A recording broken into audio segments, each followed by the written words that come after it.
माँ, तुम्हें यहाँ तकलीफ रहती है, हालांकि ये तुम्हारा ही घर है, लेकिन मैं भी सुबह अपने काम पर चला जाता हूँ और तुम्हारी बहू ध्रुति भी अपने ऑफिस चली जाती है। बच्चे स्कूल से जब तक आते नहीं तब तक तुम्हें अकेले रहना पड़ता है। देखो, तुम्हारी तबीयत भी खराब रहती है, इसलिए मैं सोच रहा हूँ कि पास ही एक हॉस्पिटल है, वहाँ आपके रहने का इंतजाम कर दूं।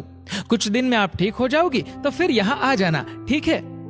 विमला देवी ने बेटे देवेश की बातों को सुनकर चुपचाप जमीन की तरफ देखते हुए धीरे से हामी भर के सर हिलाया। अगले दिन हमेशा की तरह बहुरानी शॉपिंग को निकल गई और दोपहर में घर आके नौकर से बोली कि चाय नाश्ते का सही से प्रबंध करे, उसकी सहेलियां आ रही है, आज किटी पार्टी यहीं पर है। इधर किटी पार्टी में सब मशगूल थे, उधर विमला देवी का दमा का इनहेलर खत्म हो गया। उसने देवेश को बताया भी नहीं था, क्योंकि अभी एक हफ्ता ही तो हुआ था उसे अपने बेटे के यहाँ रहने आए हुए, और लगभग 1 महीना ही हुआ था जब उसके पति चल बसे थे। तब तो वो गांव में ही रहती थी। पति की मौत के बाद बेटा उसे अपने साथ शहर ले आया, जहां वो अपने परिवार के साथ रहता था। जब उसकी सांस फूलने लगी तो वो न चाहते हुए भी बहू को आवाज देने लगी। बहू की सहेलियों ने बताया, देखो तुम्हारी सास बुला रही है, जाओ सुनाओ। ध्रुति चेहरे पर झूठी मुस्कान लाकर उठी और सास के कमरे में घुसते ही गुस्से से बोली, देखो आपको शहर के बारे में कुछ मालूम नहीं है, यहाँ ऐसे नहीं बुलाया जाता। विमला देवी खांसे जा रही थी, उसकी सांस फूल रही थी, लेकिन ध्रुति बोलती रही कि अब मुझे न बुलाना, जो चाहिए नौकर से मंगा लेना।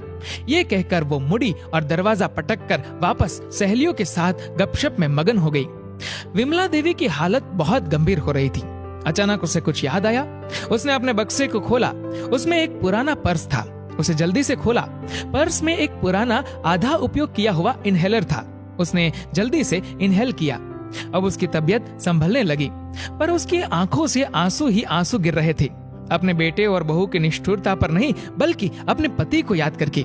ये वही पर्स था जिसे उसके पति ने पिछले साल ही उसे उपहार दिया था, और जब उसने कहा था कि पर्स तो बहुत है उसके पास, तो उसके पति ने कहा था, देखो तुम्हें दमे का रोग है और तुम अक्सर दवाई भूल जाती हो।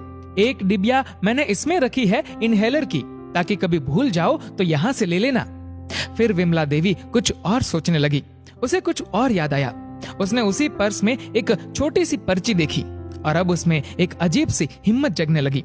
विमला देवी ने दराज से कलम निकाला, एक पेपर जो अलमारी में रखा था उस पर कुछ लिखा और अपनी छड़ी के सहारे धीरे धीरे कमरे से बाहर निकली और फिर घर से भी बाहर आ गई। शाम को घर में कोहराम मचा हुआ था। देवेश ध्रुति दोनों लड़ रहे थे और कारण सिर्फ ये नहीं था कि विमला देवी घर पर नहीं थी। ध्रुति कहती है, अच्छा हुआ तुम्हारी माँ चली गई, मुझे तो 1 हफ्ते से ऐसा लग रहा था जैसे मैं किसी जेल में रह रही थी। देवेश ने कहा, अरे यार उनके साइन लेने थे मुझे घर के प्रॉपर्टी पेपर्स पर, बस इसीलिए कह रहा था मैं कि कुछ दिन जेल लो। मैंने तो उन्हें वृद्धाश्रम में रखने की बात उन्हें हॉस्पिटल का बहाना देकर कर ही ली थी, पता नहीं कहाँ चली गई। तभी देवेश के फोन पर एक कॉल आती है और देवेश कहता है, हाँ बताइए। सामने वाला व्यक्ति बोलता है, सर हम वृद्धाश्रम से बोल रहे हैं। देवेश ने कहा, पर आपको मेरा नंबर कहाँ से मिला? वैसे मैं आपसे मिलने आने ही वाला था। नहीं सर, आप जिन्हें यहाँ पहुँचाना चाहते थे वो यहाँ आ गई है और उन्होंने ये कहा है कि आप जिस कागज को लेने यहाँ आएंगे वो वहीं उनके कमरे की दराज में है, उस पर साइन कर दिए गए हैं। ये कहकर व्यक्ति ने फोन काट दिया। फोन रखकर वृद्धाश्रम के प्रबंधक ने विमला देवी की तरफ बहुत सम्मान से देखा।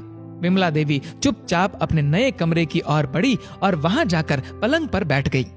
उन्होंने फिर से वो पर्स निकाला और उसमें से वो पर्ची जिसे उनके पति ने ये कह के उन्हें पढ़ने नहीं दिया था कि ये तभी पढ़ना जब मैं न रहूं।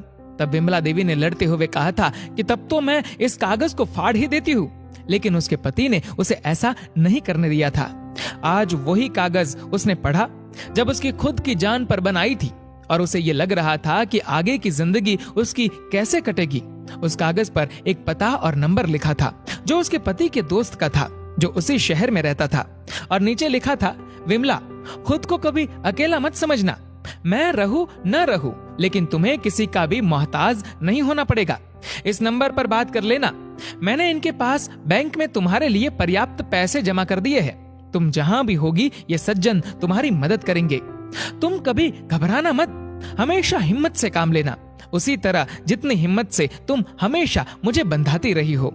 विमला देवी को याद आने लगा कि सबसे अधिक यदि उसने अपने पति को मजाक मजाक में ही कभी बोला था तो यही कि आप क्या मुझे कुछ उपहार देंगे, कभी घूमने घुमाने ही नहीं चलते हैं, हमेशा अपने काम में लगे रहते हैं। और ये बताइए कि शादी के शुरू शुरू में तो साड़ी वगैरह लाते थे, अब तो वो भी मैं खुद ही बाजार से ले आती हूँ।